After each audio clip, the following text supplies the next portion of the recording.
जय Hind. NSDL IPO की allotment हो चुकी है और उसी के साथ साथ एम&बी इंजीनियरिंग और श्री लोटस जिसमें एक अच्छा खासा ओवर सब्सक्रिप्शन था, इनके अलॉटमेंट भी आ चुकी है। भाई ऑलरेडी इतना ओवर सब्सक्रिप्शन था, एनएसडीएल कुछ लोगों को मिला क्योंकि सिर्फ रिटेल कैटेगरी में 7-8 गुना के आसपास था।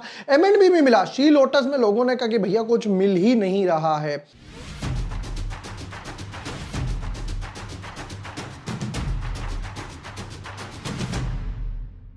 Hi everyone, my name is Vibhor Vashne. I am a SEBI registered research analyst. अब लोगों का मन में सवाल ये अलॉटमेंट आ भी गई या नहीं भी आई है। भाई देखिए यहीं से स्टार्ट कर लेते अपनी वीडियो आज। तो देखिए दो लोग होंगे, एक जिनको अलॉट हुआ है एनएसडीएल या एम&बी या फिर श्री लोटस, तीनों की बात करते हैं, और एक जिनको नॉट अलॉटेड हुआ है। अब दोनों लोगों के मन में सवाल ये है, इनके मन में सवाल है अलॉट हुआ है तो क्या लिस्टिंग गेन पर सेल कर दूं, प्रॉफिट बुक कर दूं, बाहर निकल जाऊं, या क्या ये भी सीडीएसएल की तरह वेल्थ क्रिएट करके दिखाएगा मुझे।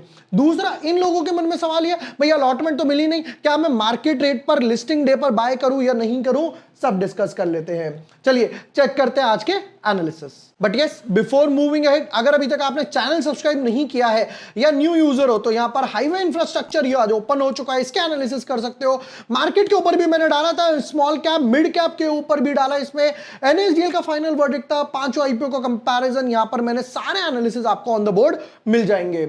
आईपीओ टेबल की तरफ नजर मार लेते हैं जरा फटाफट से। पहले तो देखिए यहां पर आज दो आईपीओ लिस्ट हुए, लक्ष्मी इंडिया और आदित्य इन्फोटेक। हमारा इस पर क्या वर्डिक्ट रहा था जरा उस पर भी एक नजर मारते हैं। और ये था, हम लोगों ने बोला था आदित्य इन्फोटेक अप्लाई करना है 30 से 35% के लिए। लक्ष्मी इंडिया फाइनेंस पर मैंने कहा था भैया राइजिंग एनपीएस है, इसमें कुछ है नहीं, अवॉइड करो, बेटर टू अवॉइड। और एसएमई आईपीओ केटेक्स, भैया इसकी जो जीएमपी 17-20% चल रही थी, तब भी मैंने कहा था कि भैया इसको अवॉइड करते हैं। और हाल फिलहाल में हुआ क्या जरा वो देखिए, आदित्य इन्फोटेक 35% एक्सपेक्ट कर रहे थे, 50% पे लिस्ट हुआ। लक्ष्मी इंडिया आज to avoid listed with 13% loss. Ketex SME IPO आज to avoid listed with 20% loss. That is the benefit. कोई जीएमपी कितना चल रहा है 20%, जीएमपी चल रहा है 10%, कोई फायदा नहीं है। आप अपने एनालिसिस करके देखो। ट्विटर टेलीग्राम पे मैं अपना हमेशा की तरह फाइनल वर्डिक्ट अपडेट करता ही करता हूं, एसएमई आईपीओ के लिए स्पेशली। अब इनकी बात कर लेते हैं जरा पहले, एनएसडी। अब पहले तो इसकी बात करते हैं जरा, देखिए तो हम कर लेते हैं एनएसडीएल, एम&बी और श्री लोटस, तीनों के बारे में बता देता हूं। एनएसडीएल पर मेन फोकस रहेगा, श्री लोटस और एम&बी इसके बाद डिस्कस कर लेते हैं। फिर उसके बाद ये दो आईपीओ दोनों सेम ब्रैकेट में आ रहे हैं, जेएसडब्ल्यू ऑल टाइम प्लास्टिक्स, इसकी भी मैं वीडियो डालने वाला हूं। एनएसडीएल में हालांकि मुझे 10 अकाउंट में एक लॉट मिला, उसके बाद श्री लोटस बिल्कुल नहीं मिला, एम&बी इंजीनियरिंग मुझे 8 अकाउंट में एक लॉट मिला, यहां पर 8 अब आ गए। अब आईपीओ की बात कर लेते हैं, भाई कैसे कैसे करना है और क्या क्या करना है, कैसे कैसे आपको एनालिसिस करनी है, वो मैं यहां पर आपको गाइड कर देता हूं। चलो अब पहले तो समझ लेते हैं जरा एनएसडीएल के ऊपर, जिसको मिला है जिसको नहीं भी मिला, दोनों का एक बाइफर्सिफिकेशन कर लेते हैं। एनएसडीएल एक जिसको अलॉट हो चुका। अब यहां पर भी दो कैटेगरी है अलॉटमेंट वाली, एक लिस्टिंग गेन वाले, एक बिल्कुल लॉन्ग टर्म वाले, डालो सो जाओ। एक बढ़िया सी चीज बताता हूं, ये हो गया शॉर्ट टर्म और ये यानी लिस्टिंग गेन, और ये हो गया लॉन्ग टर्म।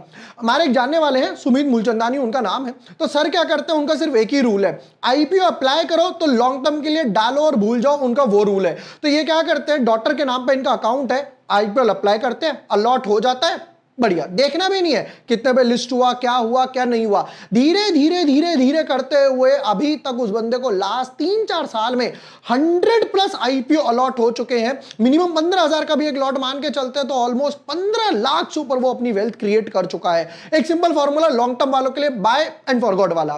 तो अगर आप लॉन्ग टर्म वाले हो, भैया आईपीओ अच्छा है, एनएसडीएल है, डिपॉजिटरी है, रेवेन्यू बढ़ रहा है, एसेट्स बढ़ रहा है, पैट बढ़ रहा है, लॉन्ग टर्म वाले बिंदास होल्ड करके रखो, कोई टेंशन की जरूरत नहीं है। हाँ एक बात याद रखना, आप ये एक्सपेक्ट नहीं कर सकते कि वोलेटिलिटी ना हो, फ्लक्चुएशन ना हो, कि मतलब अगर आप एक्सपेक्ट कर रहे हो आईपीओ ये हुआ है तो ये ऊपर ही जाता रहे, नहीं, ये ऐसे चलेगा, ऐसे काम करता है। अब आते हैं दूसरी बात पर, जो शॉर्ट टर्म वाले हैं, अगर आपको एक लॉट अलॉट हुआ है तो जो 10, 15, 20% के आसपास का लिस्टिंग गेन बनेगा उसको बुक करो, क्योंकि भाई आपने लगाया ही उस माइंडसेट था लिस्टिंग गेन के, उसको बुक करो और बाहर आ जाओ, कोई टेंशन की बात नहीं है। अब आते हैं भैया जिसको अलॉट नहीं हुआ है, नॉट अलॉटेड वाले क्या करें, ये वाली पिक्चर समझ आ गई।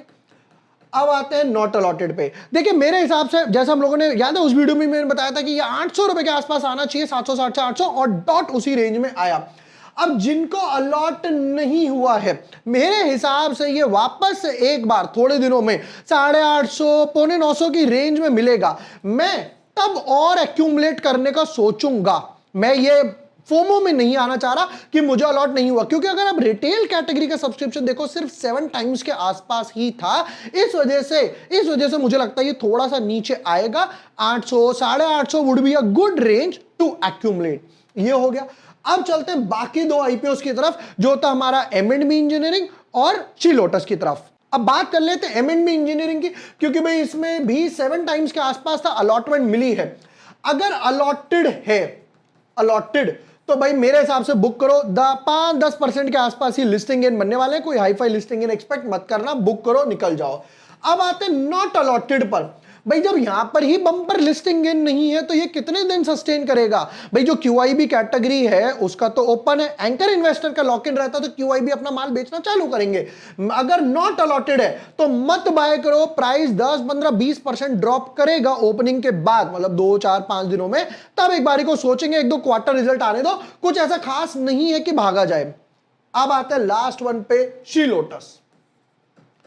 क्योंकि भाई शी लोटस ऑलरेडी इतना ओवर सब्सक्राइब था भाई, 20-21 गुना रिटेल कैटेगरी में।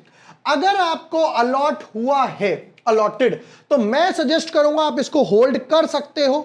अच्छा खासा ओवर सब्सक्रिप्शन था, पैट अच्छे खासे बने, पैट मार्जिन जो इंप्रूव हुए वो बहुत अच्छी बात थी। अब आते हैं नॉट अलॉटेड पर, कि अगर आपको अलॉट नहीं हुआ है तो अगर मान लीजिए आप यहां पर 15,000 लगा रहे थे तो भी आप यहां पर 7,500 यानी कि आधा लॉट एक बारी को बाय करने का मन है, तो यहां पर लॉन्ग टर्म के लिए आधा लॉट बाय कर सकते हो, क्योंकि इनके जो 11 ऑनगोइंग या अपकमिंग प्रोजेक्ट्स थे वो थोड़े से अच्छे बेनिफिशियल वगैरह लग रहे थे शी लोटस डेवलपर्स के। तो यहां पर मैंने आपको तीनों आईपीओ को बताया, लिस्टिंग डे स्ट्रैटेजी अलॉटमेंट वालों के लिए और नॉट अलॉटेड, तीनों 6 कैटेगरी हो गई हमारे पास। यहां पर मैंने आपको तीनों आईपीओ को गाइड करा, NSDL अलॉटेड वालों के लिए, नॉन अलॉटेड सेम इंजीनियरिंग और सेम शी लोटस के लिए, कि अगर अलॉटमेंट हुई है तो क्या करना है, शॉर्ट टर्म वालों के लिए, लॉन्ग टर्म वालों के लिए अलॉटमेंट नहीं हुई है तो क्या करना है। एंड यस, जैसा मैंने बताया ट्विटर टेलीग्राम के बारे में बिल्कुल फ्री है भाई। ऑलमोस्ट 1.5 लाख के आसपास हमारी टेलीग्राम की कम्युनिटी है और समवट अराउंड 3-3.25 लाख के आसपास हमारी ट्विटर की कम्युनिटी है। अगर आप भी हमें वहां पे फॉलो नहीं कर रहे तो अभी फॉलो कर सकते हो, लिंक डिस्क्रिप्शन पिन कमेंट में है। ये वीडियो यूजफुल लगा हो दोस्तों के साथ शेयर कर देना। Thank you for watching the video, lots of love.